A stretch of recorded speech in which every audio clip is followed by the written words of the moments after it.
Hello friends, welcome to my YouTube channel Bangalore Ruchi. ಇವತ್ತಿನ recipe ಅವಲಕ್ಕಿ ಉಪ್ಪಿಟ್ಟು. ಮಾಡುವ ವಿಧಾನ: ಪ್ಯಾನಲ್ಲಿ ಆಯಿಲ್, ಸಾಸಿವೆ, ಕಳೆಕಾಯಿ ಬೀಜ, ಕಡಲೆಬೇಳೆ ಗೋಲ್ಡನ್ ಬ್ರೌನ್ ಬರೋವರೆಗೂ ಫ್ರೈ ಮಾಡಿ.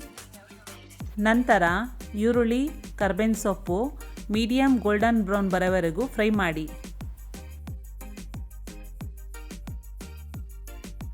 ನಂತರ ಚಿಲ್ಲಿ ಪೇಸ್ಟ್, ಟೊಮೆಟೊ ಸಾಫ್ಟ್ ಆಗೋವರೆಗೂ ಫ್ರೈ ಮಾಡಿ.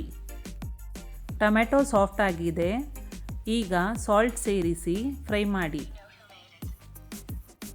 ಫ್ರೈ ಆದ ನಂತರ ಕಾಯಿ ತುರಿ ಮತ್ತು ನೆನೆಸಿದ ಅವಲಕ್ಕಿ, ಕೊತ್ತಂಬರಿ ಸೇರಿಸಿ 5 ನಿಮಿಷದವರೆಗೆ ಲೋ ಫ್ಲೇಮಿನಲ್ಲಿ ಬೇಯಿಸಿ.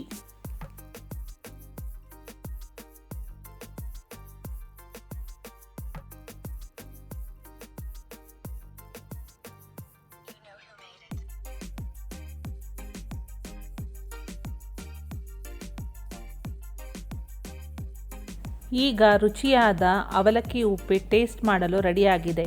ಈ ವಿಡಿಯೋ ನಿಮ್ಮೆಲ್ಲರಿಗೂ ಇಷ್ಟವಾಗಿದ್ದರೆ ಲೈಕ್ ಮಾಡಿ, ಶೇರ್ ಮಾಡಿ, ಸಬ್ಸ್ಕ್ರೈಬ್ ಮಾಡಿ. ಬಾಯ್, ಟೇಕ್ ಕೇರ್.